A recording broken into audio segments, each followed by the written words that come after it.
भगवान शिव की यह पवित्र कथा बेजापुर महाराष्ट्र की यह पवित्र धरा पर आयोजित की गई और तेरी कृपा बिना एक लेते श्वास तेरी कृपा से तनो बखान क्या करूं मैं राहों के डेरे का कपटी भभूत मेरे खजाना कुबेर का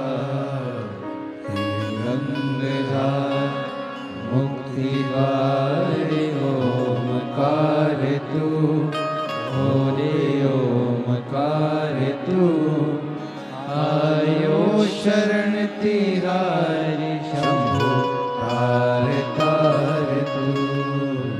भगवान शिव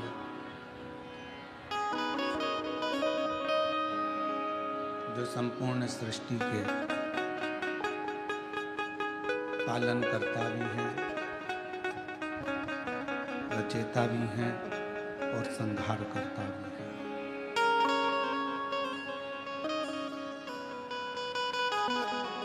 बस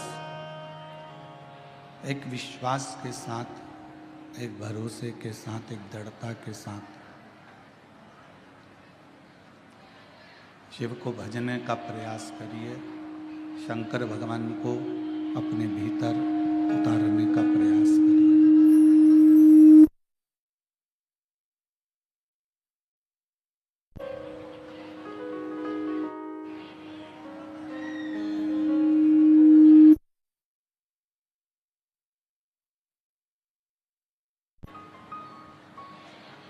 शिव कोई दूसरे नहीं, शिव हमारी श्वास है।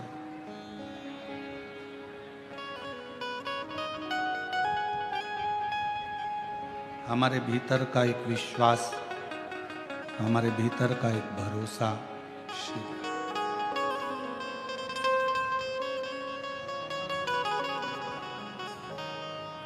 और जब तक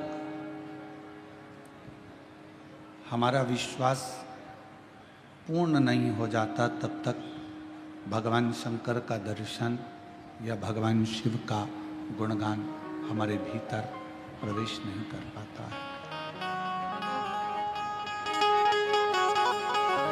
एक विश्वास को पाने, विश्वास को प्राप्त करने के लिए, विश्वास को पाने के लिए कहीं जाने की जरूरत नहीं पड़ती। अगर हमें विश्वास को प्राप्त करना है, भरोसे को प्राप्त करना है, तो अपने भीतर एक निर्मल ज्योति भगवान के नाम की, मंत्र की, उनके स्मरण की जगाना होती है। अब उस ज्योत को जगाने के लिए आप कोई आडंबर में ना फंसें। शिव नाम की ज्योत जगाने के लिए किसी आडंबर की या दिखावे की या कहीं जाने की या किसी को कुछ कहने की जरूरत नहीं है। शिव नाम की ज्योत जगाने के लिए अपने भीतर केवल भगवान के मंत्र का, भगवान के नाम का उच्चारण करते जाइए। और आप जितना जितना उच्चारण करेंगे, जितना जितना नाम पुकारेंगे, उतना उतना विश्वास बढ़ता चलेगा। पार्वती जी को शिव कैसे मिले?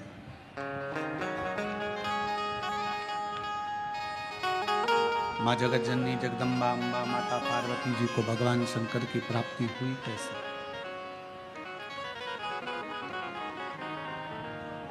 शिव मिले कैसे?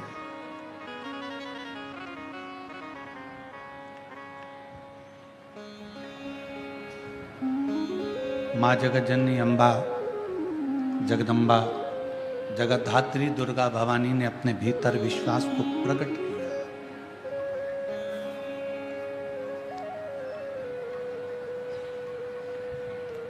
और मां जगत जननी ने ये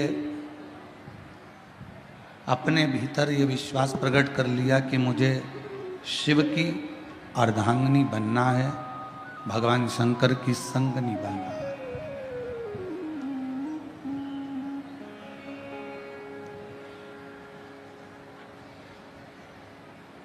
मुझे भगवान शंकर की अर्धांगिनी बनना है, मुझे भगवान शंकर की संगनी बनना है।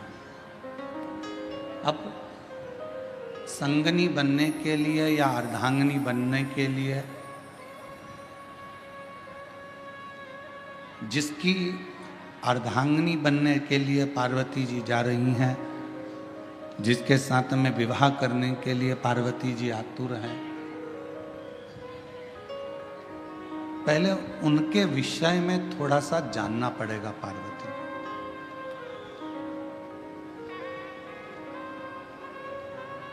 आज सबसे बड़ी जो दिक्कत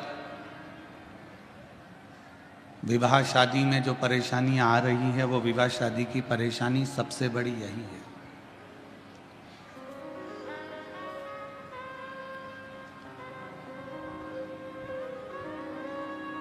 हम ना लड़के के बारे में जान रहे हैं, हम ना लड़की के बारे में जान रहे हैं।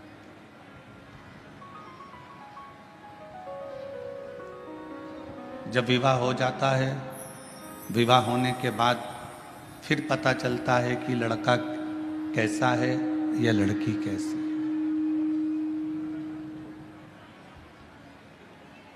और शिव महापुराण की कथा कहती है, भगवान शंकर का चरित्र कहता है, शिव तत्व कहता है, पार्वती जी ने जितना समय शिव को पाने के लिए तप किया, साधना की, आराधना की, उतने समय पार्वती जी ने केवल शिव को जानने का प्रयास किया।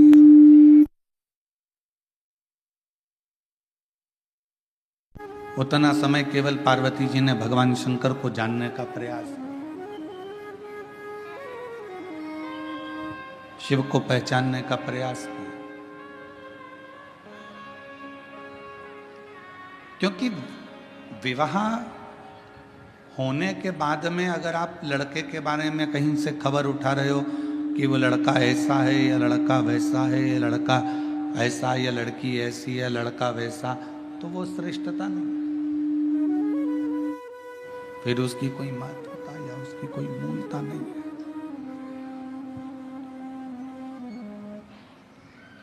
पार्वती जी ने घोर तप कर कर शिव को जानने का प्रयास किया।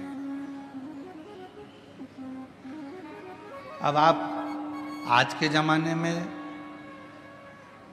तप नहीं कर सकते तो कम से कम तपास तो कर सकते हो।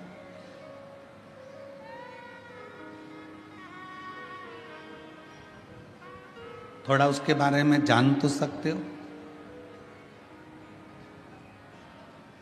विवाह, कई माता पिता कहते हैं मेरी लड़की बड़ी हो गई, 28 साल की, 27 साल की, 26 साल की, 25 साल की, 24 साल की, 23 साल की, 22 साल की हो गई, और अब हम उसके लिए लड़का देख रहे हैं, कोई लड़का नहीं मिल रहा है उसको। तो क्या लड़का नहीं मिल रहा तो क्या फिर उसका विवाह हर किसी के साथ कर दो?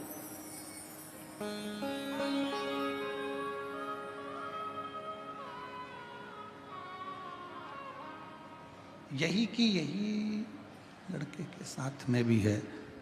लड़के के लिए लड़की देख रहे हैं, जम नहीं रहा, बहुत प्रयास कर लिया, बहुत प्रयास कर लिया, कोई जमता नहीं, तो फिर क्या हर किसी के साथ में विवाह कर दो?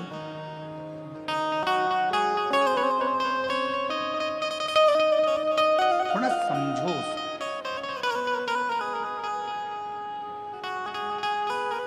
थोड़ा उसके बारे में जानने का प्रयास करो। लड़की कैसी है, लड़का कैसा है। शिवजी और पार्वती जी के मंगल विवाह में ये सबसे बड़ा कार्य रहा कि शंकर जी ने पार्वती के बारे में पता करा और पार्वती जी ने शिवजी के बारे में पता करा।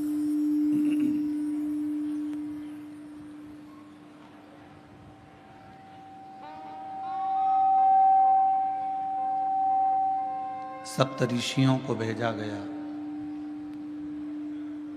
देवताओं को भेजा गया, अप्सराओं को भेजा गया, गंधर्वों को भेजा गया, और सबको भेजने का कारण केवल इतना था कि मालूम कर लें कि पार्वती जी की तप साधना में बल कितना है, कितना बल।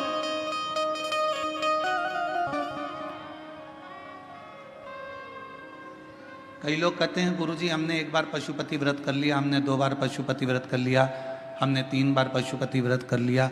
कई बार कहते हैं कि हमने सोमवार का व्रत करा, हमने ये करा, हमने प्रदोष करा, हमने शिवरात्रि करा, हमने प्रदोष करा, हमने ये व्रत करा। इसके बाद भी भगवान हमारी सुन क्यों नहीं रहा?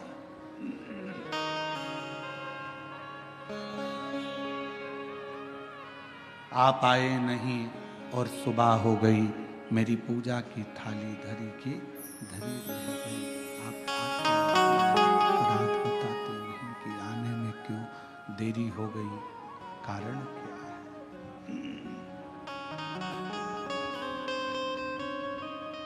क्या गलती हुई है? क्यों नहीं आए? क्यों रह गए? किस लिए नहीं पहुंचे? वो तो मालूम पड़े।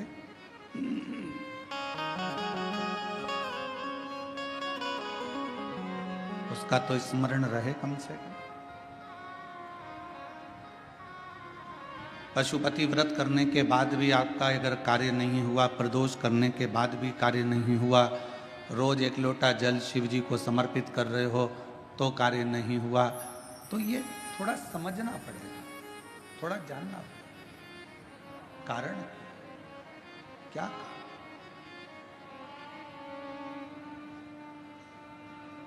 ऐसा कौन सा कारण है कि भगवान आपके करीब में नहीं आ पा रहे?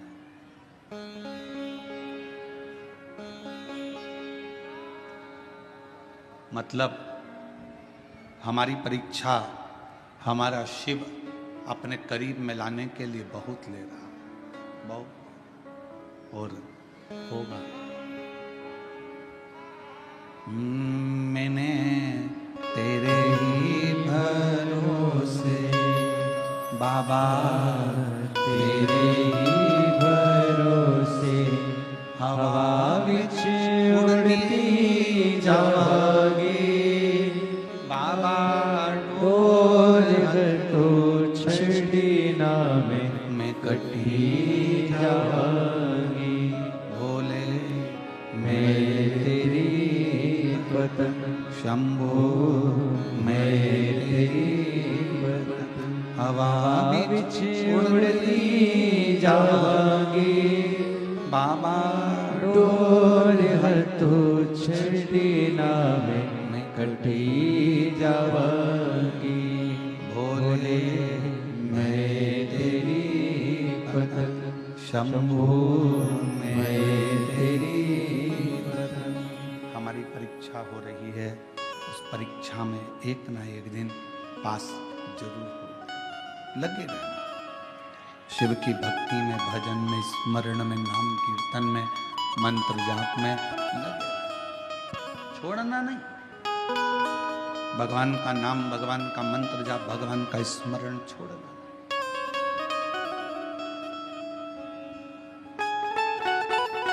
थोड़ी सी पहचान अगर ड्राइवर से है आपकी, तो ड्राइवर आपका जहां उतरने की जगह है ना, जहां पर भी आपको उतरना है, ड्राइवर वहां गाड़ी याद से रोक देता है, धीमी कर देता है।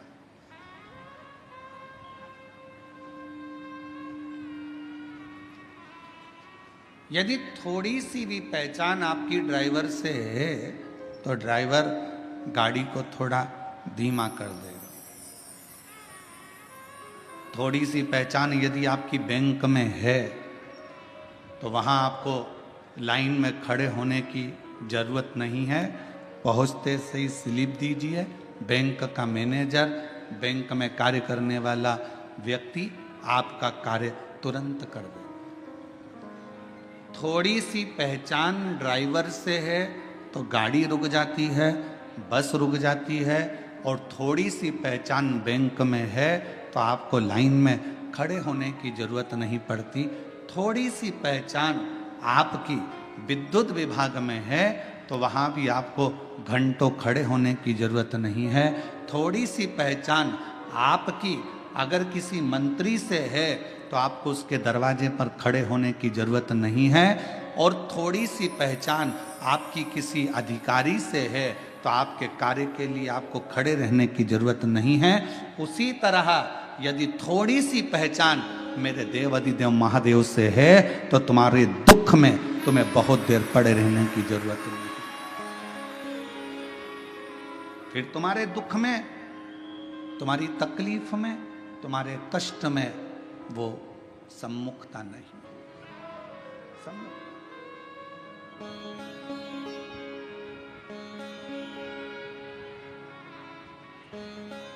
बनाओ।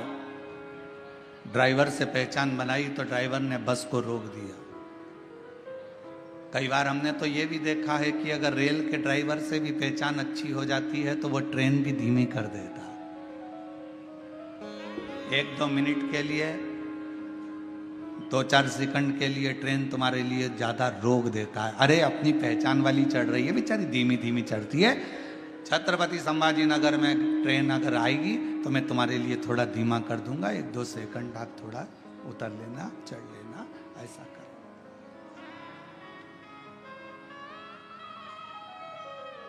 2-4 सेकंड के लिए वो रोक, 2-4 सेकंड। और 2-4 सेकंड के लिए वो रोक दे।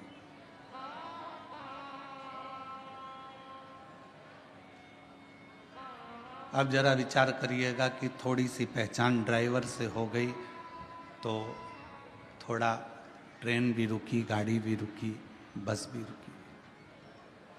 अब थोड़ी सी पहचान यदि आपकी मेरे, और देखो पहचान वाला विषय है,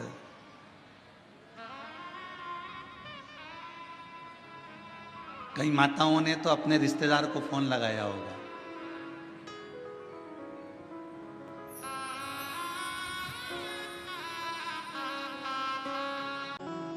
जो बाहर रह रहे थे, उनको मालूम पड़ा कि बेजापुर में कथा हो रही है तो बेजापुर वालों को फोन लगाया।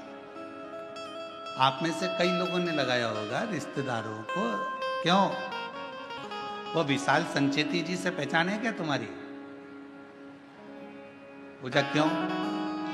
अरे कथा करवा रहे हैं, संचेती परिवार कथा करवा रहा है, बेजापुर में कथा हो रही है।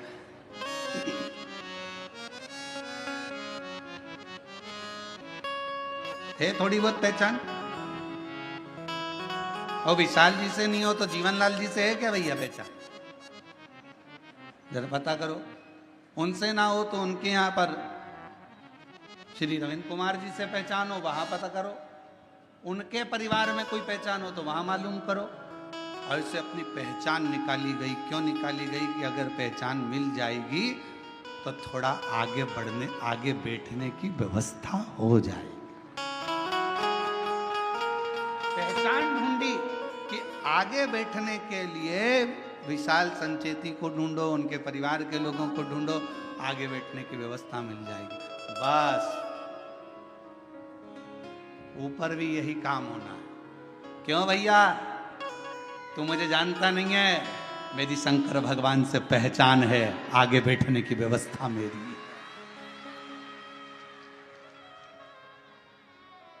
नर्क नहीं, कोई नर्क नहीं, एक भी नहीं। मेरी पहचान मेरे शिव से है, मेरी पहचान मेरे शंकर से है, मेरी पहचान मेरे भोलेनाथ से है, उस करुणा सागर, उस दया सागर मेरे शंभू से है। बस हमारे दो ही शेरा, हमारे दो ही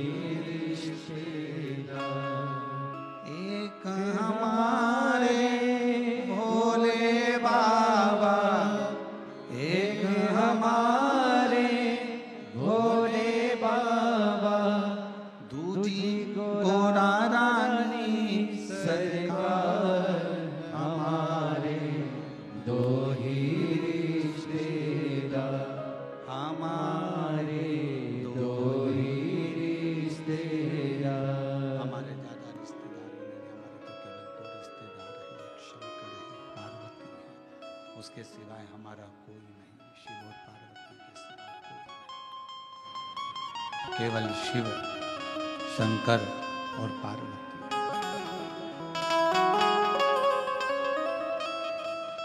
अब कहीं भटकना नहीं है।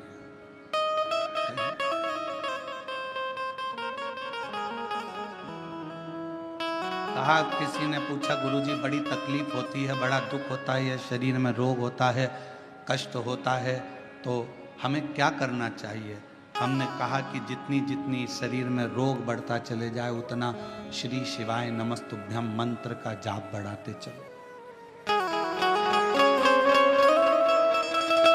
जितना तकलीफ, जितना दुख बढ़ता चले जाए उतना भगवान का नाम बढ़ाते चलो, भजन बढ़ाते चलो। कितनी परीक्षा पार्वती जी की हुई।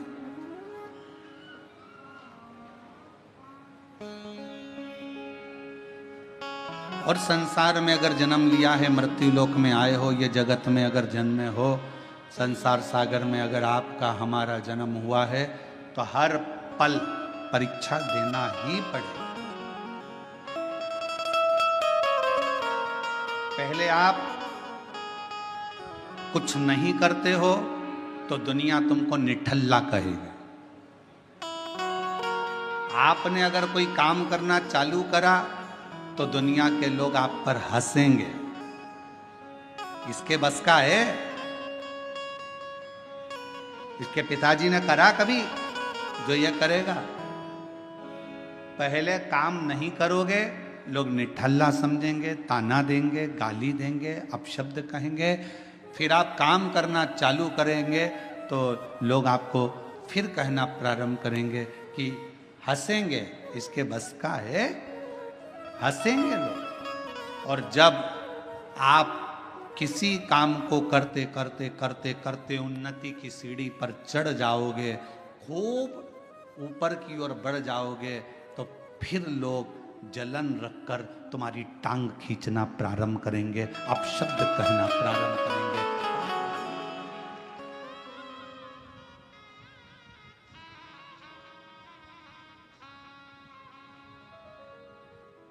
पहले कुछ नहीं करते थे ना, तो लोग तुमको ऐसे समझते थे, निठल्ला है, फालतू है, बैठा रहता है, हराम की रोटी तोड़ता है।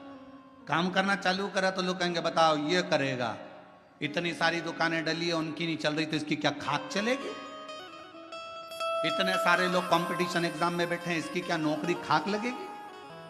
सरकारी नौकरी लगना कोई सरल बात है क्या? फिर लोग ताना कसेंगे। आपने मेहनत कर कर, रात दिन एक कर कर, परिश्रम कर कर, फिर आपने कंपटीशन एग्जाम देकर जब आप उस एग्जाम में निकल गए और आपकी या सरकारी नौकरी लग गई, तो फिर लोग ताना कसेंगे, कुछ ले दे के कर ली होगी, कुछ ऐसा कर लिया होगा, कहीं से दे दिया होगा, पहचान निकाल ली होगी। फिर लोग ताना कसना प्रारंभ कर देते हैं, तुम्हारे को पांव पकड़कर नीचे खींचना प्रारंभ कर देते। घबराना नहीं, हिम्मत मत हारना।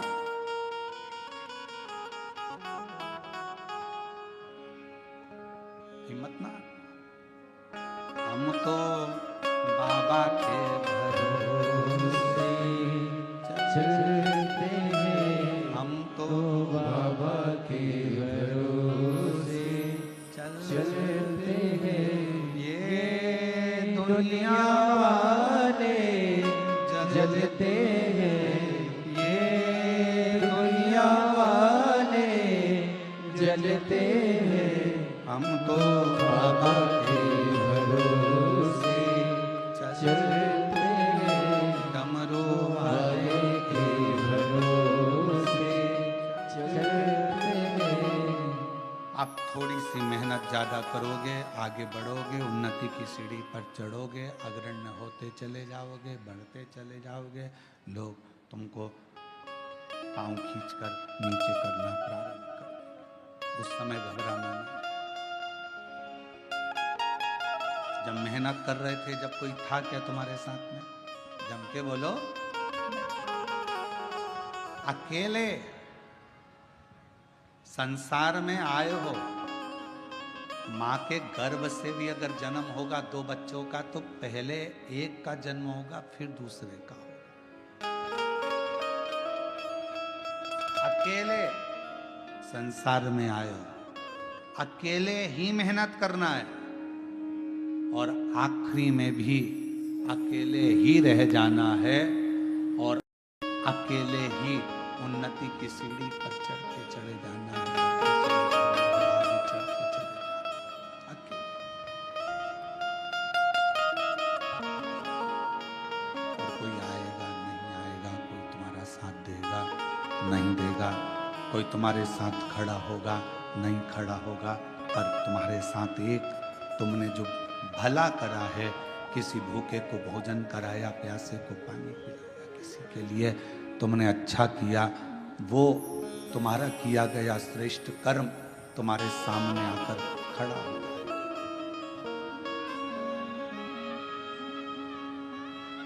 कुछ अच्छा श्रेष्ठ कर्म तुम्हारे सम्मुख में आके खड़ा हो जाए, उस समय तुम्हें घबराना नहीं है।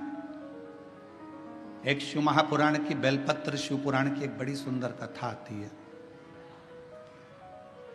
कुर्म पुराण की यह कथा है। गीता प्रेस गोरखपुर की अगर कुर्म पुराण शिव महापुराण के साथ में अगर आप कुर्म पुराण की कथा को पढ़ते हो तो पृष्ठ संख्या 193 और अध्याय 31 में ये कथा बेलपत्र से जुड़ी हुई आपको मिलेगी।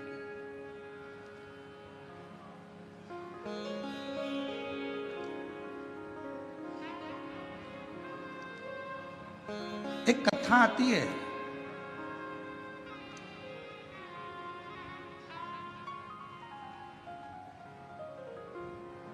काशी प्रदेश में एक शंकुकर्ण नाम के एक महाराज रहते थे।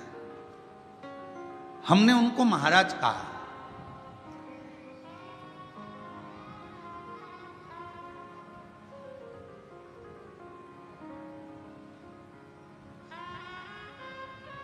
जिनके हृदय में भगवान शिव विराजमान हो और जो शिव के चरणों का दास बनकर बैठा हो, शंकर के चरणों का आनंद पा रहा हो, वो महाराज ही हो सकता। एक महात्मा, एक महाराज,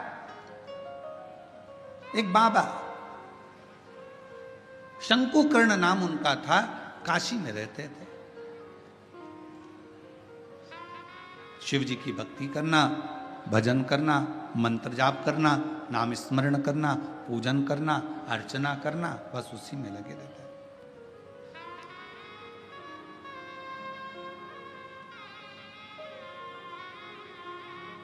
अब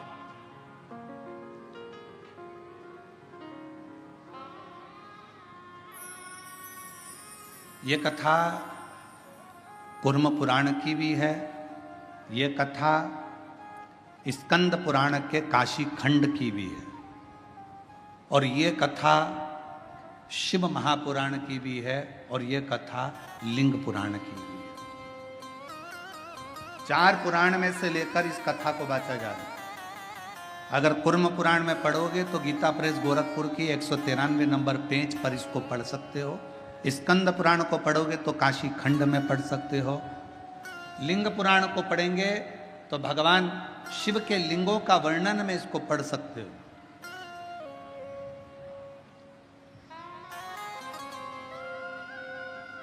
और जितने लिंगायत संप्रदाय के मेरे शिव भक्त यहां पर बैठे होंगे वो इस कथा को बहुत अच्छी तरह से जानते होंगे। काशी प्रदेश में एक शंकुकर्ण नाम का एक व्यक्ति रहता था। उसको हमने संत की गणना में रखा, हमने उसको महाराज कहा, तपस्वी कहा, साधक कहा, उपासक कहा। एक व्यक्ति रहता था जो शिव की आराधना करता था। हम उसको साधारण व्यक्ति नहीं कह सकते, हम उसको कोई महाराज, कोई तपस्वी, कोई साधक, कोई उपासक कह सकते। वो अपनी भगवान शिव की भक्ति में लगा रहता, भगवान शंकर के नाम उच्चारण में लगा रहता, शिव नाम में, भगवान के नाम में वो हर पल लगा रहता, हर पल। उसका एक नियम,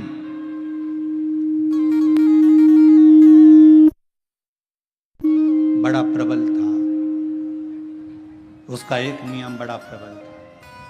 प्रतिदिन गंगा मां का स्नान करता, काशी विश्वनाथ जी के मंदिर में जाकर बुआरी लगाता, झाड़ू लगाता, सफाई करता, जितनी बेलपत्र पड़ी हुई मिलती उनको मस्तक पर चढ़ा लेता और उनको गंगा में विसर्जन कर देता।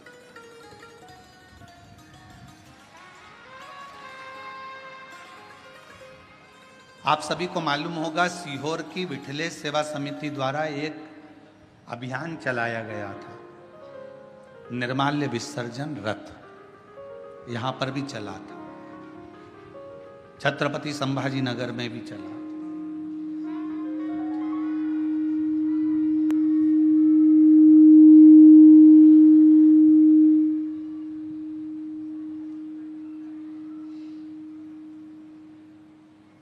निर्माल्य विसर्जन रथ एक चलाया गया, सब क्षेत्रों में इसको प्रसारित किया गया कि सब लोग रथ चलाओ, निर्माल्य विसर्जन का रथ चलाओ, निर्माल्य विसर्जन का रथ चलाओ।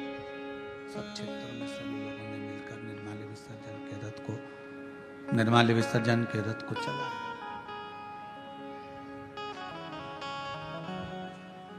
कई लोगों ने पूछा कि गुरुजी, ये निर्माल्य विसर्जन का रथ चलाना कहां से उत्तमता है? हमने कहा, इसलिए हमने शंकुकर्ण की कथा का स्मरण किया है। 4 पुराणों में एक ही व्यक्ति की 4 पुराण में कथा आना, यह बहुत कठिन विषय है। स्कंद पुराण के काशी खंड में भी यह कथा आना, कुर्म पुराण में भी कथा आना, लिंग पुराण में भी कथा आना और शिव पुराण में। एक व्यक्ति शंकुकर्ण की कथा 4 पुराण में आना और केवल एक ही काम करा है शंकुकर्ण ने। वो काम था विश्वनाथ जी के मंदिर में जितनी भी बेलपत्र चढ़ती थी, जितनी भी निर्माल्य चढ़ती थी, भगवान जितनी भी बेलपत्र चढ़ती थी, जितनी भी निर्माल्य चढ़ती थी, वो सारी बेलपत्र निर्माल्य को भरता, मस्तक से लगाकर प्रणाम कर कर उसे गंगा जी में विसर्जन कर देता। नियम था।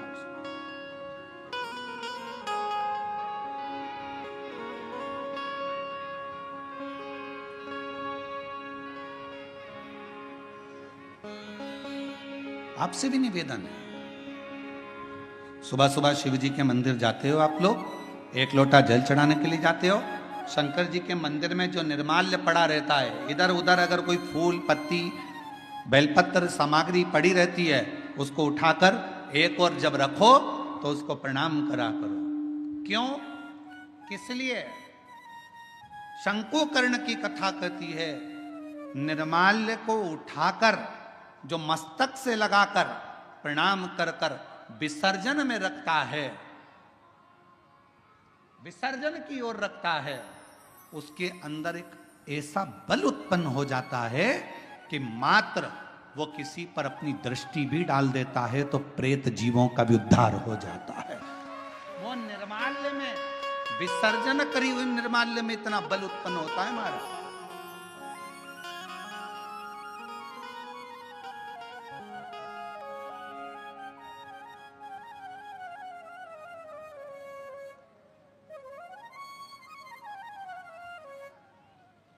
उठाया, सिर से लगाया, प्रणाम करा, नमन करा, प्रणाम कर कर विसर्जन में रखा। शंकुकर्ण गंगा जी का स्नान करता, विश्वनाथ का मंदिर का बुआरी लगाता, सफाई करता, निर्माल्य उठाता, विसर्जन में रखता। समय बीत गया।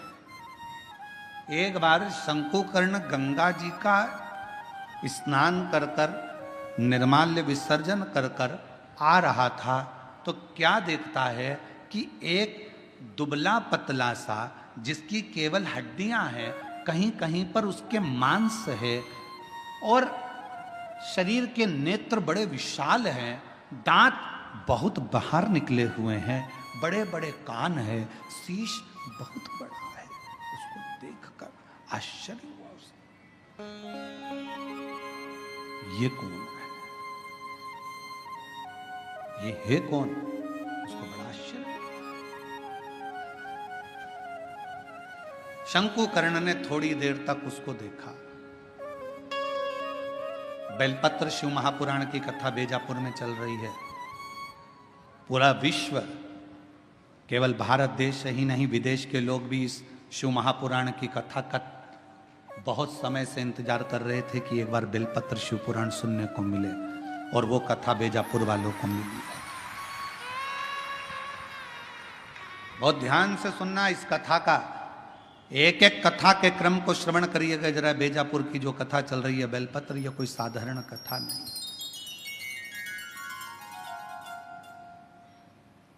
इसको धारण करिए। बड़े बड़े कान हैं, बड़ा शीश है, बड़ी आंखें हैं, चेहरे पर तो मांस था, छाती पर से मांस हट गया, कंकाल दिख रहा था, चमड़ी नहीं थी, केवल हड्डी थी। पेट आया, पेट पर मांस दिखा, जंघा आई तो कंकाल हो गया। घुटने पर कंकाल था, फिर मांस आया, फिर कंकाल था। समझ नहीं आया ये कौन है। देखते देखते शंकुकर्ण वहां से निकल गया।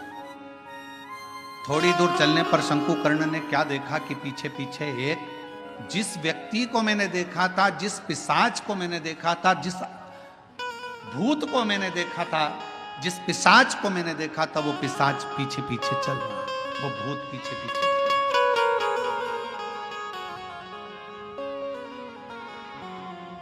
चलते चलते चलते चलते कुछ दूर पर शंकुकर्ण ने पलट कर देखा कि वो पिशाच मेरे पीछे चल रहा। रुक गए, पूछा, प्रणाम कर कर पूछा कि क्या बात है, क्या हुआ, आप कौन हैं?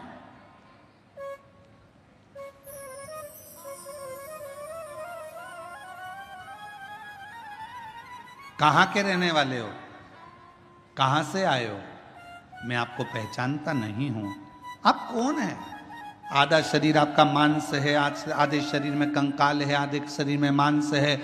उसने कहा कि मैं पिशाच हूं और मैं एक ब्राह्मण था। मेरा जन्म एक ब्राह्मण के घर में हुआ था, मैं ब्राह्मण के घर में पैदा हुआ था, मैं ब्राह्मण। पर ब्राह्मण होने के बाद मैं अपना कर्म तो करता, पर कर्म करने के साथ में मैं अपने इष्ट पर, भगवान पर, ईश्वर पर भरोसा नहीं करता, केवल अपने परिवार का भरण पोषण करता, केवल।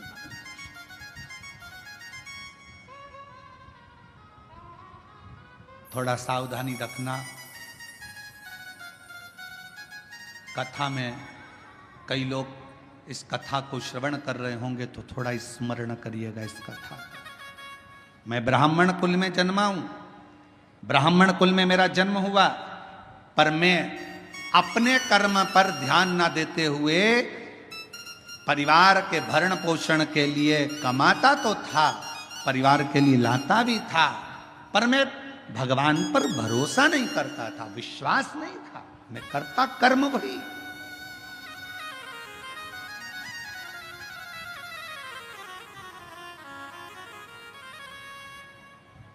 शिव महापुराण की कथा कहती है,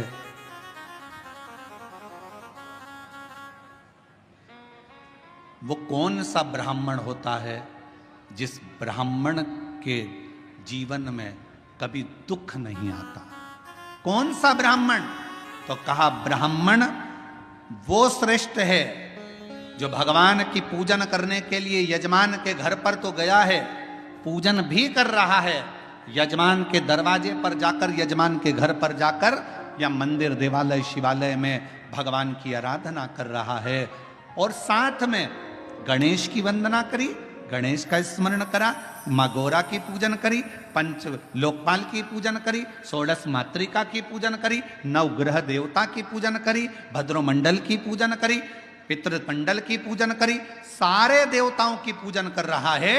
जजमान जितनी श्रद्धा, जजमान जितनी भक्ति उन मंडलों के प्रति रखता है, उससे 4 गुना ज्यादा विश्वास, भक्ति ब्राह्मण के अंदर उन देवताओं के प्रति होना चाहिए। तो वो देवता कभी कहीं धोखा नहीं खाता, वो ब्राह्मण बढ़ता चले जाता। अपने विश्वास पर, अपने भरोसे।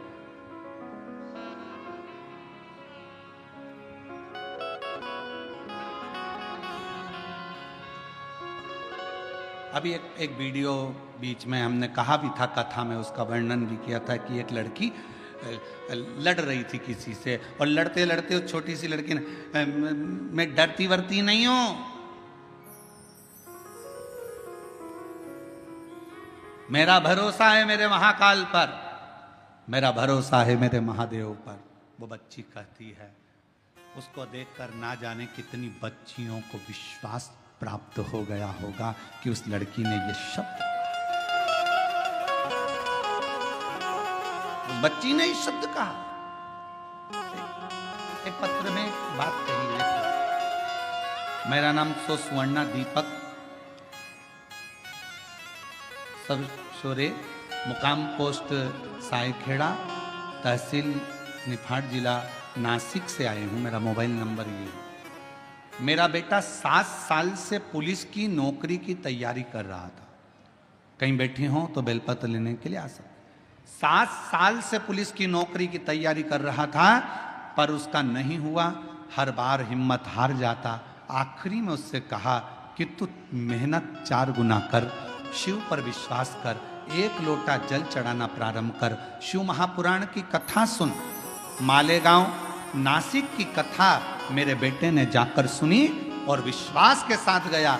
उसके मन में यह भरोसा आ गया कि मैंने पंडाल में बैठकर कथा सुनी है और मेहनत 4 गुना करूंगा तो मेरा बाबा मेरी नौकरी लगाएगा। और बाबा की कृपा से मेरे बेटे का 2024 में आषाढ़ के महीने में शिवरात्रि पार्थिव का पूजन भी किया, और शिव जी की कृपा से आज मेरे बेटे की पुलिस में नौकरी लग गई, जिसका मैं फोटो भी लगा रहा हूं, जिसका मैं फोटो भी लगा रहा हूं। क्या था सामने? एक विश्वास। क्या था सामने? एक भरोसा, एक दृढ़ता। मेरी जीजियों, मेरे जीजाओं, मेरी बेटियों, बेटाओं, मेरी माताओं, मेरे भाई, मेरे पिता तुल्य बुजुर्गजन, आप सबसे एक निवेदन जरूर करूंगा कि शिव महापुराण की कथा में दुनिया के लोग चाहे तुमसे कितनी बार भी कह दें कि कथा में चलो, कथा में चलो, मत आना। कब तक? जब तक तुम्हारा दिल ना बोले। दिल बोले तो एक दिन भी मत रुकना, कथा में चलो। शायद दुनिया का एक महाराज होगा ये सियोर वाला जो तुमको कथा में आने के लिए मना करता है। मत आना कथा में। कब तक? जब तक तुम्हारा दिल ना बोले। जिस दिन तुम्हारा दिल बोल जाए और तुम्हारे अंदर ये विश्वास आ जाए, मैं पंडाल में बैठकर कथा सुनूंगी और 3 महीने में मेरा ये काम होगा, तब आ जाना, बाबा कर। बस हो तो आप मानो तो मैं गंगा मां हूं, ना मानो तो बहता। आपका विश्वास ही नहीं है। पड़ोसन ने कहा चल रही क्या, और तुम चल कर आ गए, और मन में भरोसा ही नहीं है। ऐसा होता है क्या? ऐसा होता है क्या? ऐसा होता है क्या? ऐसा हो सकता है क्या? कैंसर जैसा रोग समाप्त हो सकता है क्या? ये पत्र हम तो पढ़ते ही नहीं ज्यादा, हमारे पास में इतना टाइम ही नहीं है। परसों एक पत्र आया, परसों इन पत्रों में, ये पत्र हम लेकर भी नहीं जाते सी, और इन पत्रों में नीचे कम से कम 10 से 12 पत्र ऐसे होंगे जिसमें दुनिया के लोगों का कैंसर ठीक हुआ है। ऐसा हो सकता है क्या? विश्वास है तो परमात्मा है, और विश्वास नहीं तो परमात्मा भी नहीं है। विश्वास है तो परमात्मा। भरोसा। कहां जा रही हो? कथा में। क्या मिलेगा वहां? कुछ मिले चाहे ना मिले, इतना विश्वास जरूर है। 3 घंटे की कथा में अगर मैंने 15 मिनट की कथा को अपनी जिंदगी में उतार लिया, 10 मिनट की कथा को भी अपनी जीवन में उतार लिया, तो ये मेरा विश्वास कहता है, ये मेरा भरोसा कहता है कि मेरा शिव मेरे दुख को, मेरी तकलीफ को, मेरे कष्ट को काटेगा जरूर। ये मेरा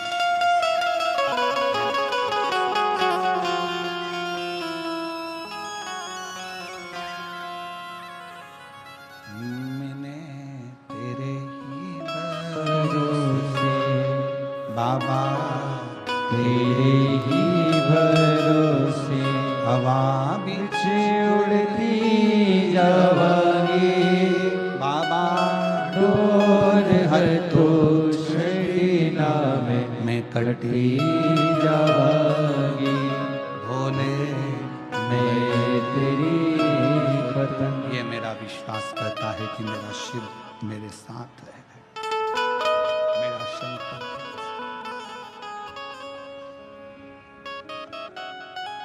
शंकुकर्ण की कथा कर, तुम कौन हो? मैं एक ब्राह्मण, पूर्व में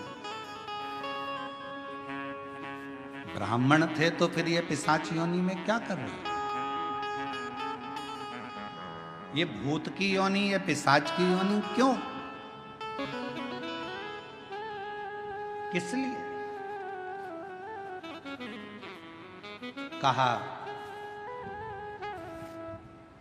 अपने परिवार का भरण पोषण करता था पर अपने इष्ट पर भरोसा नहीं करता था, विश्वास नहीं था। भगवान भरोसा।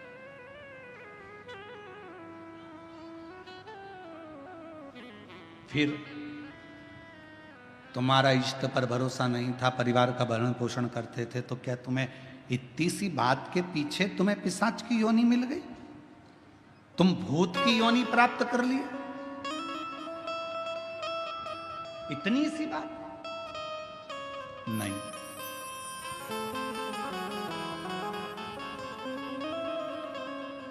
एक बार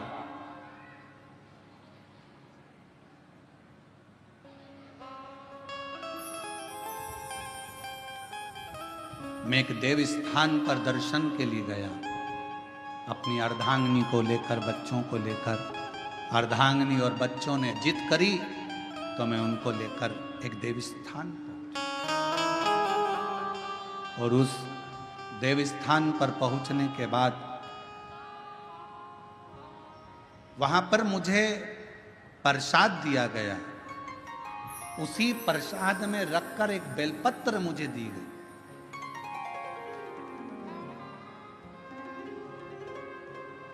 प्रसाद दिया, प्रसाद में रखकर एक बेलपत्र दी।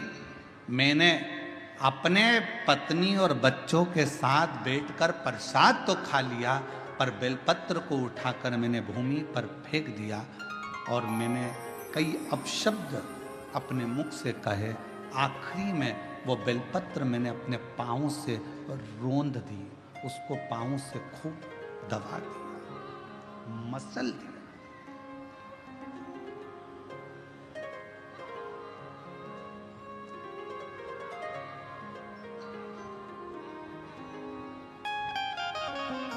एक बेलपत्र दी गई थी।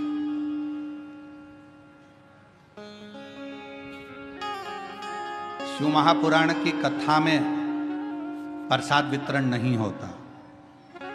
शिव महापुराण की कथा में आपको कोई गिफ्ट, कोई सामान यहां से नहीं दिया जाता। शिव महापुराण की कथा में अगर दी जाती है तो केवल एक बेलपत्र दी जाती है। क्यों? क्योंकि हमारा शास्त्र कहता है, पद्म पुराण कहती है, अग्नि पुराण कहती है, नर्मदा पुराण कहती है, देवी भागवत कहती है, स्वयं विष्णु पुराण कहती है, स्वयं बरहा पुराण कहती है, वामन पुराण कहती है। एक बेलपत्र अगर किसी को दी जाती है तो 1.25 मन सोने के सिंहासन पर बैठे हुए शालिग्राम का दान करने के बराबर एक बेलपत्र का दान माना जाता है। एक बेलपत्र का दान 1.25 मन सोने के बराबर माना गया है।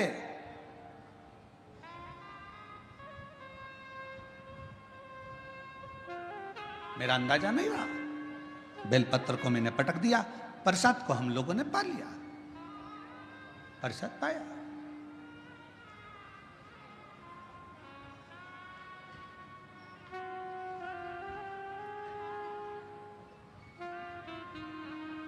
पैर को हमने बैठे बैठे अपने पांव से रोन दिया। समय निकला, मेरे प्राण छूट गए, मर कर गया, सामने यम की केत पर चढ़ा। जिस समय मेरे प्राण छूटे, यम के दूत मुझे दिख रहे हैं और यमराज के दूत मुझे पकड़कर लेकर जाना चाहते थे। उन्होंने मेरे ऊपर रस्सा डाला, पकड़ने के लिए खींचना चाहा, पर उनके हाथों से रस्सा छूट गया। मैं समझ नहीं पाया ये कैसा नजारा है कि यम के दूतों से मैं पकड़ा नहीं पा रहा हूं, यम के दूत मुझे नहीं पकड़ पा रहे, यमदूत मुझे नहीं पकड़ पा रहे। ये कैसा नजारा। मैं जान मेरी बेजापुर की जीजियों जी जाऊं, वो ब्राह्मण कहता है मुझे समझ में नहीं आया, मेरे प्राणों को ऐसे ही जाना पड़ा, बिना बंधन के मैं जा रहा था, मेरे प्राण छूट चुके थे, मुझे लेकर यम की कैद में पहुंचे। तब यमराज तुरंत उसी समय पर यमराज ने चित्रगुप्त महाराज को बुलाया और चित्रगुप्त महाराज को बुलाकर कहा, महाराज जी बताओ, इसकी लेखनी देखो, इसका कर्म देखो और लेखनी देखकर बताओ कि आखिर ना इसे यम हाथ लगा पा रहा है, ना इसे यमदूत हाथ लगा पा रहे हैं। आखिर चित्रगुप्त महाराज जरा देखकर बताओ कि इसको ना यम छू पा रहे हैं, इसको ना यम के दूत छू पा रहे हैं, आखिर ऐसा क्यों हो रहा है। तब चित्रगुप्त महाराज ने कहा, इसने जिंदगी में भले ब्राह्मण के घर में जन्म लिया पर कोई अच्छा कर्म नहीं करा, परिवार का पत्नी और बच्चों में ही रमा रहा, कभी ईश्वर का स्मरण नहीं कर पाया, कभी कोई दान कोई पुण्य नहीं कर पाया। आखिरी में एक मौका मिला था मरने से पहले, इसके हाथ में प्रसाद के रूप में बेलपत्र भी आई और बेलपत्र को इसने जमीन पर फेंक दिया, पांव से रोंद दिया। एक पुण्य इसके हाथ में लगा, वो कौन सा था, इसने प्रसाद की बेलपत्र को, मात्र प्रसाद की बेलपत्र को अपने हाथों से छू लिया था, केवल प्रसाद की बेलपत्र को छुआ था और प्रसाद की बेलपत्र को छुआ, इसलिए इसको यमदूत नहीं छू पाए, इसको यमराज नहीं छू पाए, इसको स्वतः ही जाना। चित्रगुप्त महाराज कहते हैं, महाराज इसने बेलपत्र का स्पर्श किया, बेलपत्र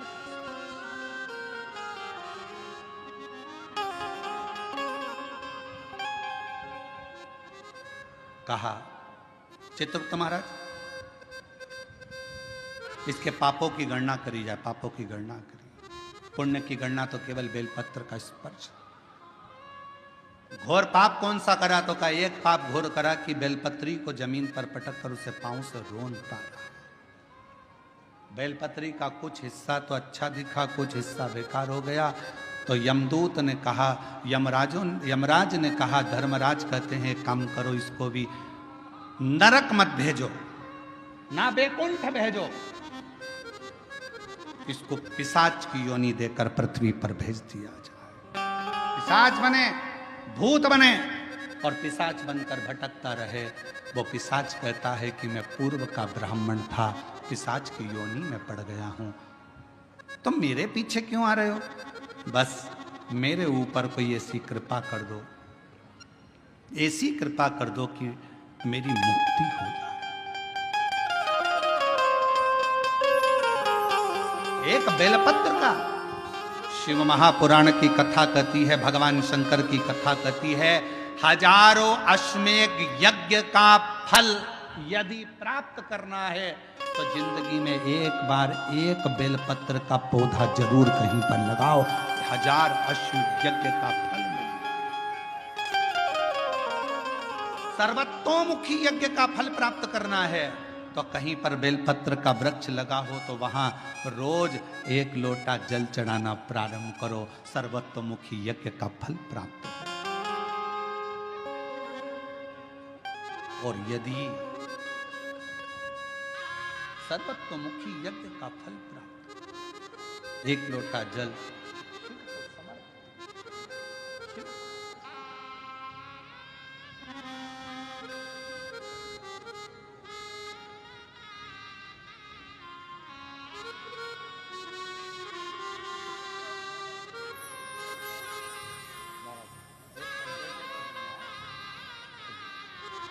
बेटे का पुलिस में नौकरी लगा है। जीजी बोल रही इतनी मेहनत करी, 7 साल में हार गया था, पर शिव जी की कृपा से आखिर नौकरी लग गई।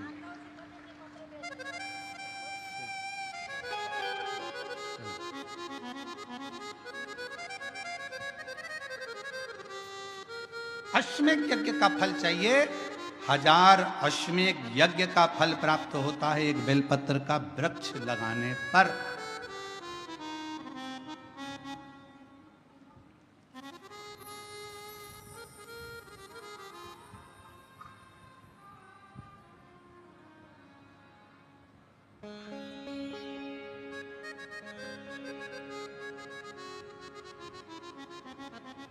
हजारों सर्वतोमुखी यज्ञ का फल प्राप्त हो जाता है एक लोटा जल बेलपत्र के वृक्ष में चढ़ाना।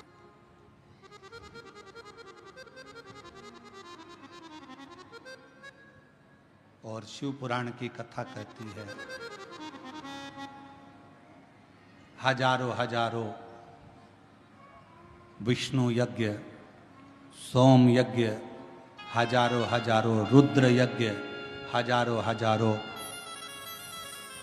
देवी यज्ञ, हजारों सिद्धि यज्ञ, सारे यज्ञों का अगर पुण्य फल प्राप्त करना है तो 3 वृक्ष ऐसे हैं जिन वृक्ष की त्रिवेणी में अगर एक बार भी अगर मौका लग जाए इन 3 वृक्षों का स्मरण करने में, पहले नंबर का बेलपत्र का वृक्ष, दूसरे नंबर का पीपल का वृक्ष, तीसरे नंबर पर है महाराज भगवान देव अधिदेव महादेव की कृपा से शमी का वृक्ष। अगर कहीं योग से बन जाए, आप रास्ते से निकल कर आ रहे हो, कहीं पीपल का पेड़ मिल गया, जल चढ़ाया, बेलपत्र मिल गया, शमी पेड़ मिल गया, जल समर्पित कर दिया, जल समर्पित करते करते आप अगर कहीं 3 वृक्षों पर आ रहे हो तो हजारों सिद्ध यज्ञ के फल प्राप्त हो।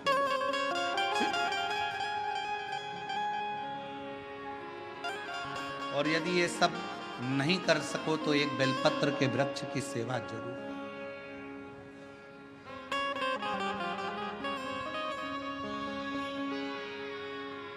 एक संकल्प लो, आप और हम सब मिलकर उसको पूरा करें। सावन के महीने में एक बेलपत्री का वृक्ष जरूर लगाएंगे, ये नियम आप और हम लेकर लगाओगे। जम के तो बोलो, पक्का? बकरी खाए वैसा तो नहीं है? नहीं ना? संभालोगे उसको, प्रयास करोगे ना? ऐसी जगह लगाना जहां तुम उसको देखते रहो, संभालते रहो, उसको बढ़ाते रहो। हमसे ये मत पूछना कि पेड़ कहाँ लगाएं, मंदिर में लगाएं, रोड पर लगाएं, किनारे पर लगाएं, शमशान में लगाएं कि कहाँ लगाएं। जहां तुम्हारा दिल कर जाए वहां पेड़ लगाना, पर तुम्हारी निगाह में रखना उसको कि वो बड़ा हो जाए, छाया दे, दुनिया का भरण पोषण करे, दुनिया के ऊपर कृपा की छाया लगाओ।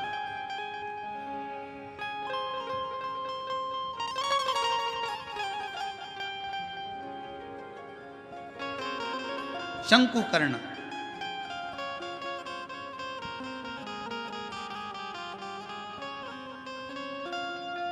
निर्माल्य विसर्जन करते थे प्रणाम कर कर, उन पे शिव की कृपा थी, इसलिए उन्होंने पिशाच को देख लिया। नहीं तो कोई पिशाच देख पा रहा? भूत को कौन देखे, पिशाच को कौन देखे? कहा निर्माल्य विसर्जन करने वाले के अंदर एक अलग से बल उत्पन्न हो जाता है, जो जिस पर दृष्टि दे दे तो उसका कल्याण कर देता है। विसर्जन करने वाले पर इतना बल उत्पन्न हो जाता है कि किसी पर दृष्टि दे उसका उद्धार कर। शिव गुरु से क्या कहते हैं? जब हम शंकर की आराधना करने वाले, शिव की उपासना करने वाले किसी गुरु के पास जाते हैं तो गुरु जी के पास जाकर हम ये नहीं कहते कि हमारे सिर पर हाथ रख दो। शिव की आराधना करने वाले, शंकर की उपासना करने वाले गुरु से हम ये नहीं कहते कि मेरा कल्याण कर दो। शंकर की आराधना करने वाले शिव गुरु से हम एक बात कहते हैं, गुरु जी बस एक काम करो, हमको एक बार देख तो लो, क्योंकि गुरु की दृष्टि ही मिल गई तो उससे हमारा कल्याण निश्चित है। देखो तो वो एक गीत गाया बहुत पहले का, आप लोगों के याद होगा, आ बैठ मेरे पास तुझे देखता रहूं,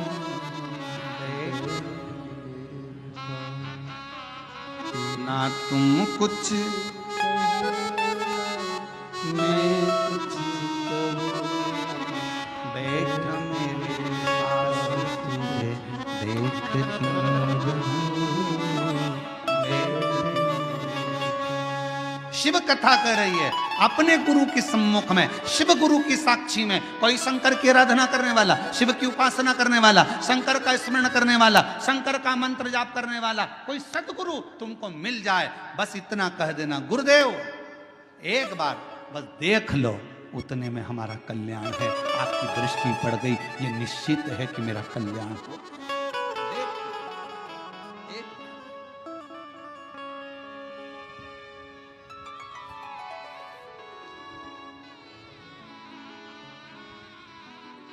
बस आ बैठ मेरे पास तुझे देखता रहूं, बैठ मेरे पास, तू कुछ कहे या मैं कुछ कहूँ, तू कुछ कहे या मैं कुछ कहूँ, बैठ मेरे पास तुझे देखता रहूं, बैठ मेरे पास। हम शिव के पास जाकर बैठे, शिव हमें देखे, हम शिव को देखें, उसकी आराधना।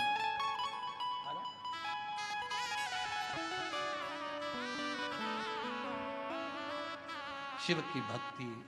यहाँ बैठे हैं हमारे संचेती परिवार की बहुएं भी बैठी हैं, बेटियां बैठी हैं, संचेती परिवार बैठा हुआ है, साथ में हम छत्रपति संभाजी नगर कथा करे जयसवाल जी भी यहाँ पर बैठे हुए हैं।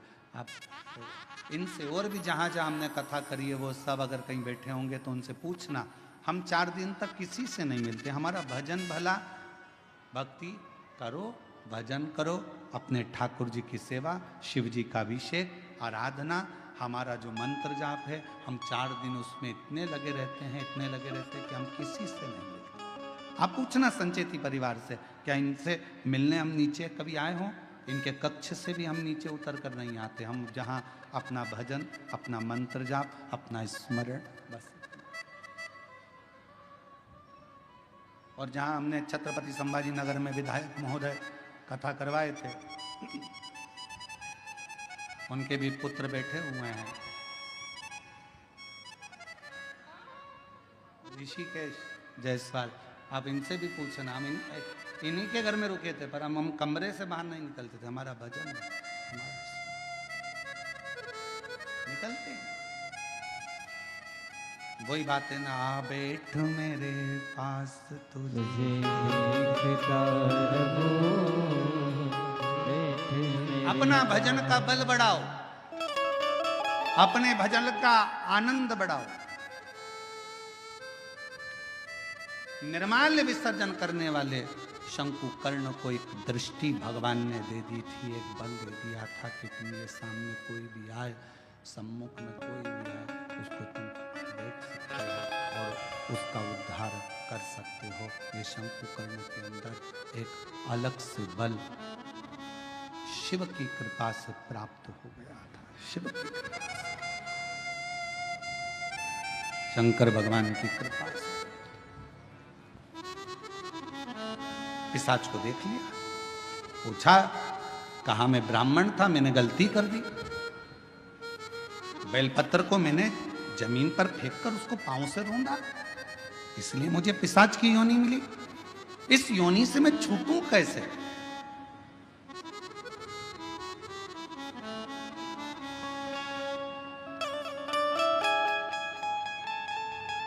कैसे छूटूं? कोई इसका उपाय है?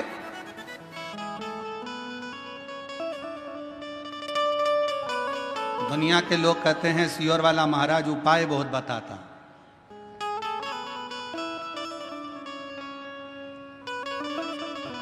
रामचरितमानस को उठाकर देखिए, जब दशरथ जी के घर में संतान की प्राप्ति नहीं हुई तब उन्होंने गुरु जी के पास जाकर उपाय पूछा था कि कोई उपाय बताओ। हमारे यहाँ की पूरी पुराणों में यही लिखा है कि उपाय तो हमारी एक एक पुराण में लिखा है। भगवान कृष्ण के घर में जब संतान नहीं हुई, 16,108 रानियां हो गई, संतान का सुख नहीं हुआ, तब भगवान स्वयं गुरु बाबा के कहने पर, गर्गाचार्य बाबा के कहने पर उनसे निवेदन करा, मेरे घर में औलाद नहीं, संतान नहीं, कोई उपाय बताओ। कहा एक एक रानी के साथ में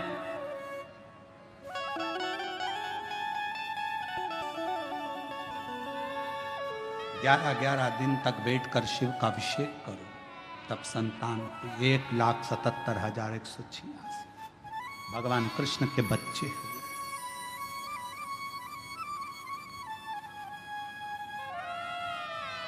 लोग कहते हैं सियोर वाले महाराज जी उपाय बताते रहते हैं। उपाय क्यों ना बताएं? हमारी पूरी पुराण उपाय में, पूरी शास्त्र हमारे उपायों में। हम कौन सा उपाय करें जिससे हमको ये फल मिल जाए? और केवल वहीं तक नहीं, अगर डॉक्टर के पास जाओगे तो डॉक्टर भी आपको कोई ना कोई उपाय जरूर बताएगा। देखो वजन बढ़ रहा है, 10 किलो वजन कम करना है, मॉर्निंग वॉक करो। उपाय बताया कि नहीं बताया? वजन बढ़ रहा है, शाम का खाना सोने से 2 घंटे पहले खाओ, वजन बढ़ रहा है। बोलो डॉक्टर ने उपाय बताया कि नहीं बताया? डॉक्टर ने कहा रात्रि के सवेरे का खाना डट के खाओ, पर रात्रि का खाना हल्का खाओ। डॉक्टर ने, क्यों रे आशीष बोल सही है कि गलत? उपाय बताया कि नहीं बताया? उपाय डॉक्टर भी बताता है कि तुम्हारा वजन बढ़ रहा है, ये उपाय करना, ऐसा करना, वैसा करना। तो जब डॉक्टर उपाय बता रहा है, इंजीनियर के पास जाओगे, क्यों साहब हमारा मकान थोड़ा सा गड़बड़ हो रहा है, कोई उपाय बताओ। इंजीनियर कहेगा इधर से कॉलम डाल दो, इधर से ये बीम इधर से कर दो, और ऐसा करो, टेरिस को ऐसा कर दो, गार्डन को ऐसा कर दो। उपाय उसने भी बता दिया। डॉक्टर के पास जाओ, उसके पास भी उपाय था। फिर पहुंचे टीचर के पास, सर अगर मुझे अच्छे नंबर से पास होना है तो कोई उसका उपाय बताओ। टीचर ने कहा देखो टाइम टेबल बनाओ, अपने टेबल पे चिपकाओ, इतनी बजे ये करना, इतनी बजे ये सब्जेक्ट पढ़ना, उतनी बजे ये सब्जेक्ट पढ़ना। टीचर ने भी उपाय बताया। रजिस्ट्री करवाने गए जमीन की, क्यों साहब जमीन तो इतनी महंगी है, रजिस्ट्री का कितना चार्ज आएगा? थोड़ा कम ज्यादा में करना हो तो क्या करना पड़ेगा? उसने भी उपाय बता दिया, ऐसे करना, इसको तुम ऐसे में करना, उसको तुम खेती में कर लेना, इसमें तुमको ऐसा फायदा हो जाए। उसमें भी उपाय। और नाम धर रहा है प्रदीप मिश्रा जी, उपाय बताते हैं।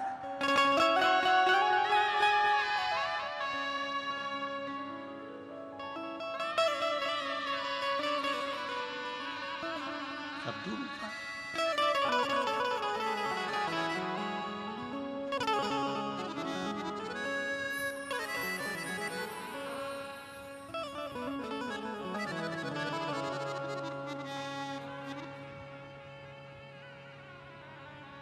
पर कोई कोई तो बदनाम ही रहता है, ये पक्का।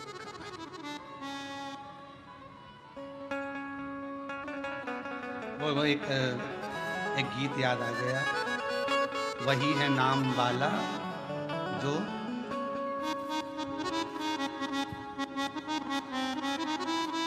वही है नाम वाला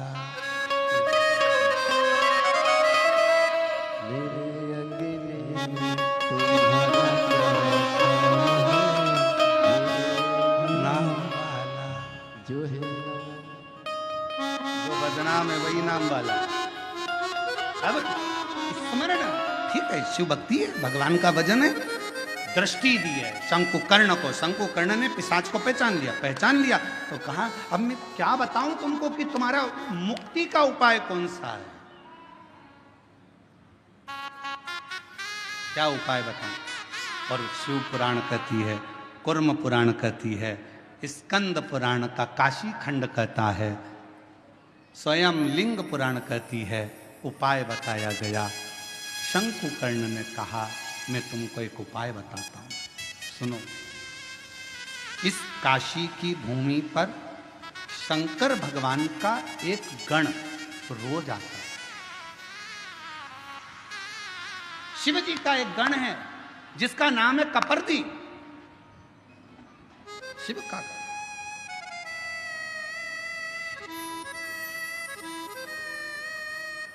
शिव जी का एक गण है जिसका नाम है कपर्दी।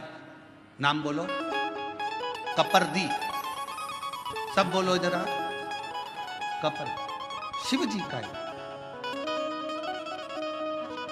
अच्छा, कपर्दी नहीं बोल सकते तो काशी में एक शंकर जी का शिवलिंग है जिसको सारी दुनिया भजती है, और अगर उस शिवलिंग का दर्शन ना किया जाए तो 12 ज्योतिर्लिंग के दर्शन का भी आनंद फल नहीं माना गया। उसका नाम है कपर्दीश्वर महादेव, काशी में।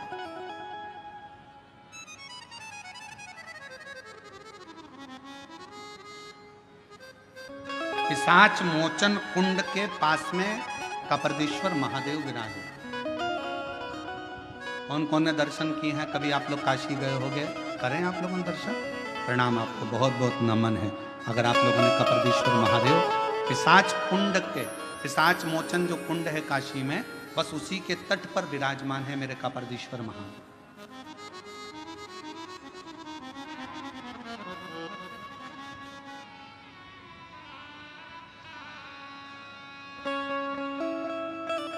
शंकुकर्ण ने कहा कि भगवान शिव का एक गण कपर्दी रोज काशी आता है। कपर्दी का काम क्या है? शंकर भगवान के अलग अलग गण है। नंदी का काम है शिव जी को ले जाकर घुमा कर लाना, भृंगी का काम कुछ है, श्रृंगी का काम कुछ है, सारे गणों का अपना अपना काम है। कपर्दी गण का काम था शंकर भगवान की जटा को संवारना। शिव जी की जटा को संवारने का काम कपर्दी का था।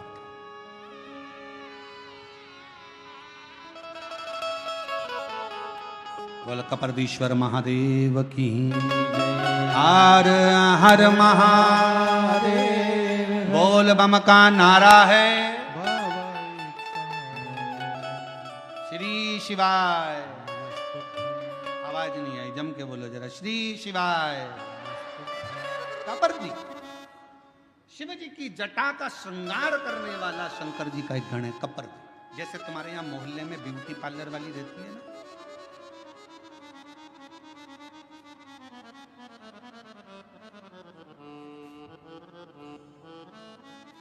हम संचेती जी क्या रुके हुए ना, तो उनके बंगले से इधर बाहर निकलो, बाहर निकलकर थोड़ा सा और आगे आओ, और राइट में चलते चलते 3 पार्लर पड़ते हैं।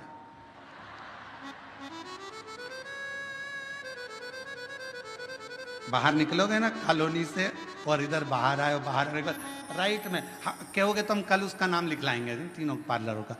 पहले एक पार्लर पड़ता है, फिर दूसरा पार्लर पड़ता है, फिर तीसरा, फिर उधर से ऐसे मुड़ते हैं लेफ्ट की ओर चौराहे से, फिर इधर मुड़ते हैं तो यहाँ से लेके वहाँ तक जेंट्स के भी 2-3 पार्लर है, उस साइड में 3-4 पार्लर और है, कोई ऊपर भी पार्लर है, कोई नीचे भी है, ऐसे बहुत सारे पार्लर हैं। देखो पार्लर वालों का ध्यान रखना पड़ता है। हमारा भी पार्लर है, उनका भी पार्लर।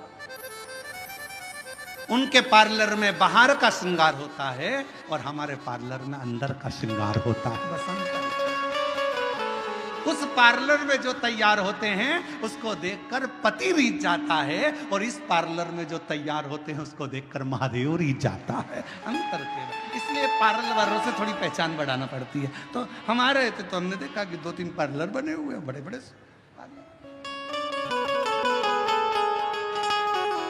अब कपर्दी का काम क्या है? कपर्दी जटा बांधता, शिव जी की जटा का श्रृंगार करता, बड़ी सुंदर जटा का।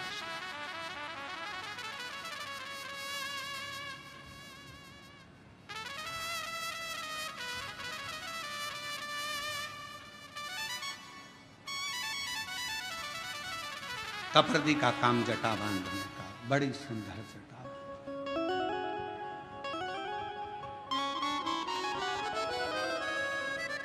कपर्दी का काम है शंकर जी की जटा का श्रृंगार करना। वो कहते हैं तेरा सचंद्र सिर पर रखा है किस अदा से,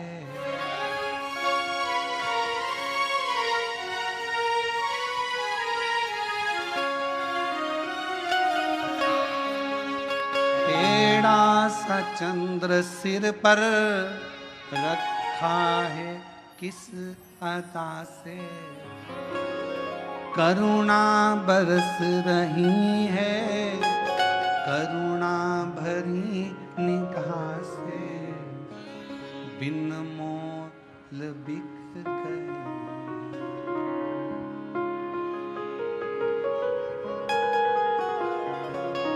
भेज दिया कपर्दी जी के पास। कपर्दी जो भगवान शंकर की जटा का श्रृंगार करता,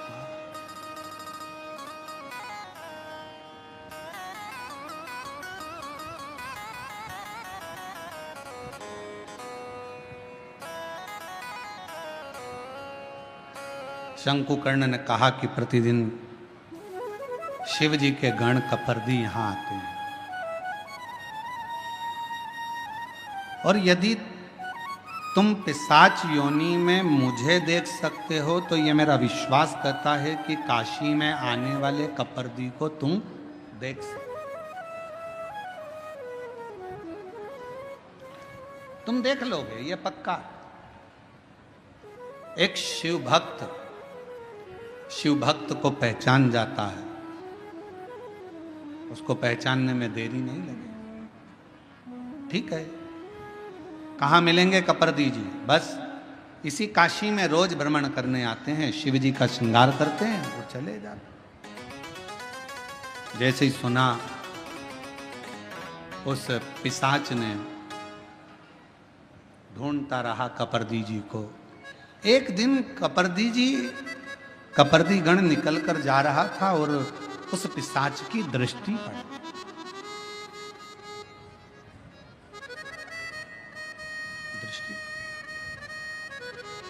बेलपत्र शिव महापुराण की कथा कह रही है।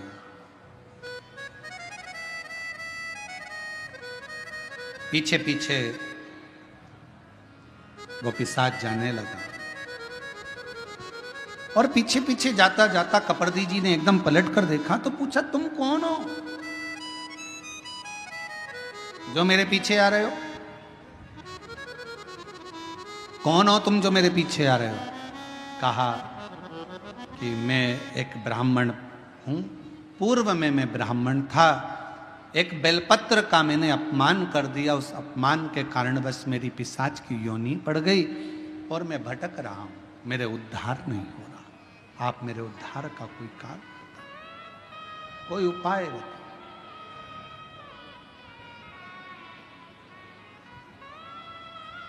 और मैंने तेरे ही भरोसे बाबा, तेरे ही भरोसे हवा बिच उड़ती जावांगी बाबा, डोर अगर तो छड़ी नाम मैं कटी जावांगी। कोई उपाय, मेरे उद्धार का कोई उपाय बताओ, क्या करा जाए? और फिर निवेदन करूं मेरी जीजियों से, मेरे जीजाओं से, प्रयास करना कभी अगर मौका मिल जाए, बाबा अगर तुम्हारे ऊपर करुणा करे, कृपा करे, दया करे, और कोई अगर ऐसा योग संजोग बन जाए, मौका मिल जाए, तो श्रावण के महीने में कोई भी एक नियम अवश्य धारण करो पूरे सावन, कि मैं शिव जी के मंदिर जाऊंगी या बेलपत्र को जल चढ़ाऊंगी या शंकर जी के मंदिर का दर्शन करूंगी या शिखर का दर्शन करूंगी या शिव जी के मंदिर में एक चावल का दाना या 2 लोटा जल का स्मरण या बाबा देवादिदेव महादेव का मंत्र स्मरण करूंगी। प्रतिदिन अपने हाथ में 2 लोटा जल भरकर शिव को जल की धार लगाऊंगी। कोई भी एक नियम अपने श्रावण महीने में अवश्य, और नियम पूरा होता है तो बाबा करुणा एक पत्र है, अच्छा है, बाबा करुणा करता भी है।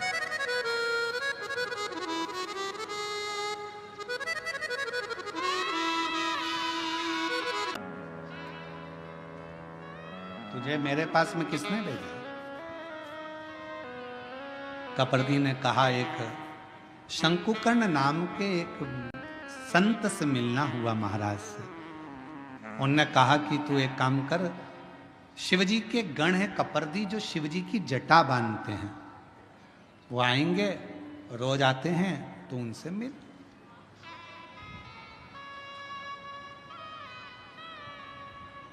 और बहुत ध्यान देना महाराज,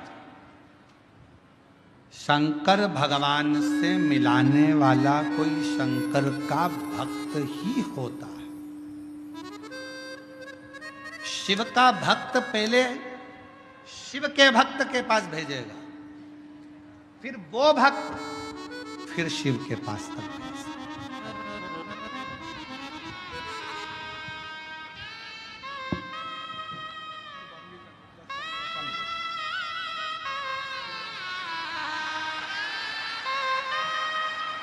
शंभो शंभो शंभो, प्रणाम करो बाबा। शंभो शंभो शंभो, ले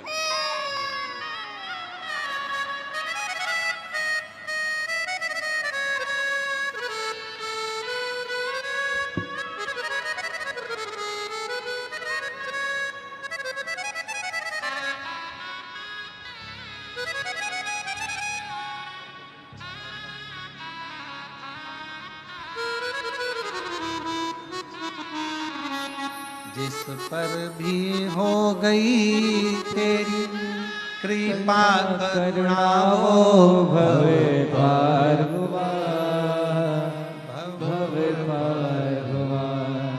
पापी हो चाहे जितना, उसका भी बाबा उद्धार हुआ, उद्धार हुआ। कपर्दी ने कहा कि मेरे पास में भेजा किसने, तुझे मेरे पास भेजने वाला है कौन? कहा, एक शंकुकर्ण नाम के एक महाराज हैं, संत हैं, यहीं काशी में रहते हैं, उन्हीं ने कृपा कर कर आपके पास में भेजा। ये उन्हीं की करुणा। ठीक, क्या चाहते हो? बस मेरी मुक्ति हो। मेरे से अपमान तो हुआ है बेलपत्र का, पर मेरी मुक्ति हो जाए, ऐसा कोई उपाय का? कहा, एक उपाय है। क्या? पर पहले मुझे समझना पड़ेगा, पहले मुझे समझना पड़ेगा। कपर्दी ने सोचा, यदि मैंने उपाय बता दिया और देवाधिदेव महादेव मेरे ऊपर नाराज हो गए तो? मान लो मैंने उपाय बताया और देवाधिदेव महादेव नाराज हो गए।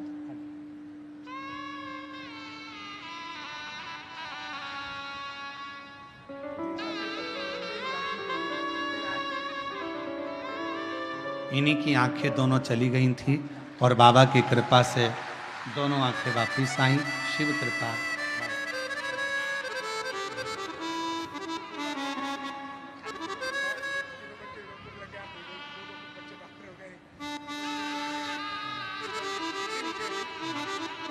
कह रहे हैं कि 8,000 रुपए की नौकरी करता था, मुझे मालूम नहीं था कि, रोते नहीं, कथा में बैठकर कथा सुनने का क्या फल है।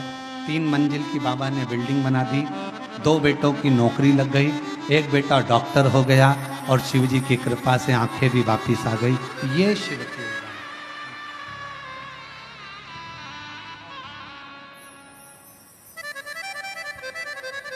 तेरी कृपा का क्या है भरोसा, कब किसी पर होगा, जरा सी हम हरि करे दो, जरा सी हम हरि करे दो। कपर्दी ने विचार करा कि अगर मैं बोल दूंगा तो हो सकता है शिव जी नाराज हो जाए।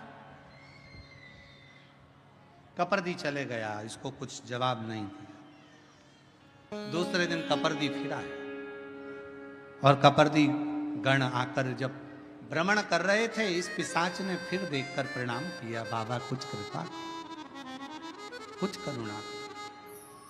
कपर्दी ने कहा, एक काम करो,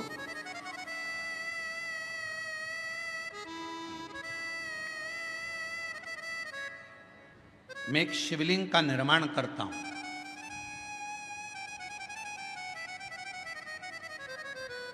जिस स्थान पर बैठकर शंकुकर्ण गंगा नहाकर आकर बैठता है और जप करता है, उसी स्थान पर मैं शिवलिंग का निर्माण करता हूं। उस शिवलिंग पर तू केवल इतना करना, अगर कोई बेलपत्र चढ़ाने के लिए उस शिवलिंग के नजदीक में आए, बस उस जाती हुई बेलपत्र का मात्र तू दर्शन कर ले। अब देखिएगा जरा, केवल बेलपत्र चढ़ने के लिए जो जा रही है उसका मात्र दर्शन कर लेना, क्योंकि तू तो पिशाच है। तू मंदिर में नहीं जा सकेगा, प्रणाम नहीं कर सकेगा, चढ़ा नहीं सकेगा, पूजन कर नहीं सकेगा, आराधना कर नहीं सकेगा, क्योंकि पिशाच की योनि में। जहां से बेलपत्र चढ़ने के लिए जा रही है उस बेलपत्र का मात्र तू दर्शन कर ले, ठीक है। पिशाच उस बेलपत्र का दर्शन कर रहा था। कपर्दी ने जिस शिवलिंग का निर्माण किया था, उस शिवलिंग के पास में बेलपत्र चढ़ाने के लिए शंकुकर्ण जा रहे थे और दर्शन बेलपत्र का हो रहा था। तभी जल का एक पात्र सामने से लेकर जाते जाते गिर गया। वह पात्र बेलपत्री का संग कर लिया और वहीं उस कपर्दी के बनाए हुए शिवलिंग में से स्वयं देवाधिदेव महादेव मेरे शंकर वो घड़दानी प्रकट हो गए। कपर्दी, आज तक तूने मेरी जटा का श्रृंगार करा है, पर आज मेरे शिवलिंग का तूने श्रृंगार करा है। कपर्दी क्या चाहता है? कपर्दी ने कहा, प्रभु मैंने अपने लिए कभी तप साधना नहीं करी। एक पिशाच है, उस पिशाच की मुक्ति के लिए कोई यत्न कर। शिव जी ने गंगा जी का आह्वान करा। गंगा, जिस स्थान पर पानी का पात्र गिरा है वहीं पर एक कुंड प्रकट हो जाए। गंगा उस कुंड से प्रकट हो गई।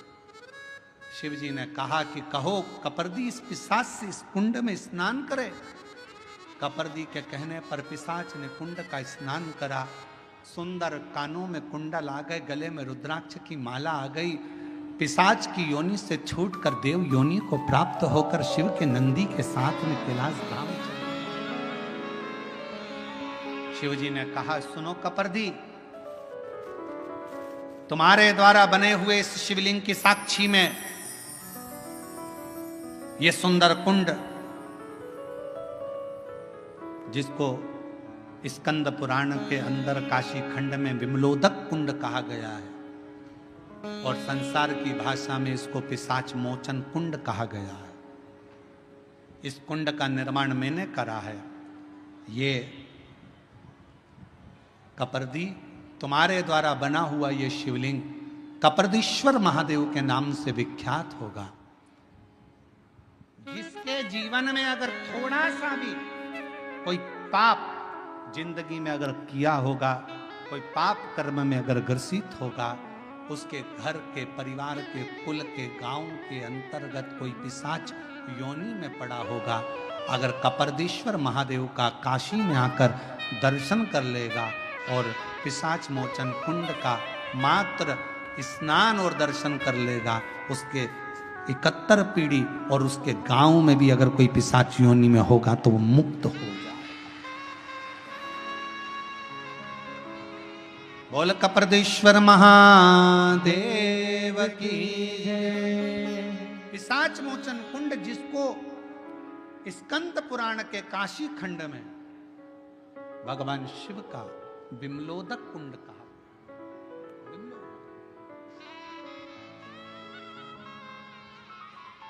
एक बेलपत्र और उस बेलपत्र की महत्वता का वर्णन ये शिव महापुराण की कथा का विमलोदक कुंड कर। और कितना विश्वास, जैसे ही उस पिशाच को मुक्ति मिली, शंकुकर्ण हाथ जोड़कर उस शिवलिंग की साक्षी में, कपर्दीश्वर महादेव की साक्षी में बैठ गए, शिव नाम का स्मरण करने लगे। श्री शिवाय नमस्तु, श्री शिवाय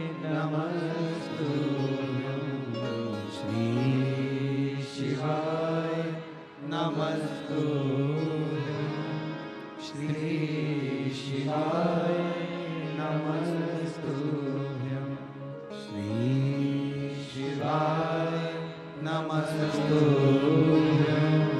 श्री शिवाय नमस्तुभ्यं। भगवान कपृतेश्वर ने स्वयं उस पिशाच योनि से छूटे हुए उस ब्राह्मण से कहा कि तुम पिशाच योनि से तो छूट गए हो, पर इतना याद रखो, आप जिसकी आराधना करते हो उस पर विश्वास पूर्ण होना चाहिए।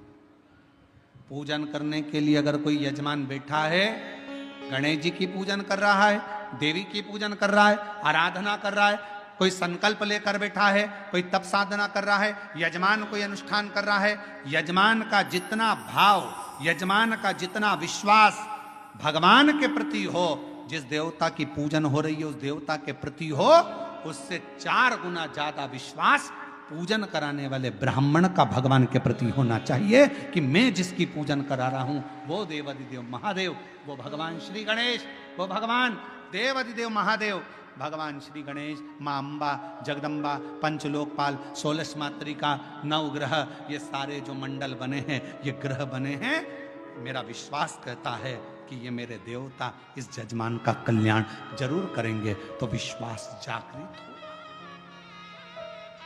विश्वास,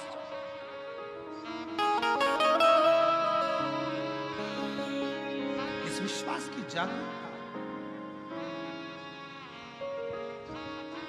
शिव महापुराण की कथा कहती है, मान लो अगर हमारे पास में कोई पुष्प नहीं होता, हमारे पास में कोई बेलपत्र नहीं होती, हमारे पास में कोई वस्तु नहीं होती और हम शंकर जी का मंदिर में पहुंचे हैं, तो अपनी वाणी का पुष्प शिव को समर्पित करना चाहिए।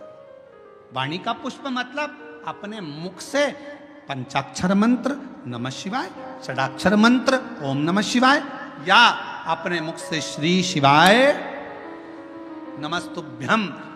किसी भी शिवालय में जाओ, किसी भी तीर्थ में जाओ, महाकाल बाबा का दर्शन करो, चाहे विश्वनाथ जी का दर्शन करो, चाहे केदारनाथ जी का दर्शन करो, चाहे भीमा शंकर का दर्शन करो, चाहे घृष्णेश्वर बाबा का दर्शन करो, चाहे त्र्यंबक बाबा का दर्शन करो, किसी भी मंदिर में आप दर्शन करने के लिए जाओ, मंदिर के गर्भगृह में तुम्हारा प्रवेश नहीं हो रहा है तो बाहर खड़े होकर चिल्लाकर आवाज लगाना, श्री शिवाय नमस्तुभ्यम, श्री शिवाय। जब हम बाहर खड़े होकर अपना पुष्प, अपनी बेलपत्र मंदिर के अंदर नहीं जा सकती, तो अपनी वाणी रूपी पुष्प हम भगवान को समर्पित करें तो शिव प्रसन्नता से हमें फल प्रदान करें। अपना वाणी का पुष्प दीजिए, वाणी का पुष्प। और हम तो आप लोगों से भी कहेंगे, जितने शिव महापुराण की कथा सुनने वाले हैं, सबसे कहेंगे, जब कथा शुरू होती है, व्यासपीठ के पास में हम जब पूजन करने आते हैं, ये संगीतकार जब गुरु वंदना गाते हैं, तो एक बार आपको भी जम के आवाज लगाकर चिल्ला कर कहना चाहिए, श्री शिवाय।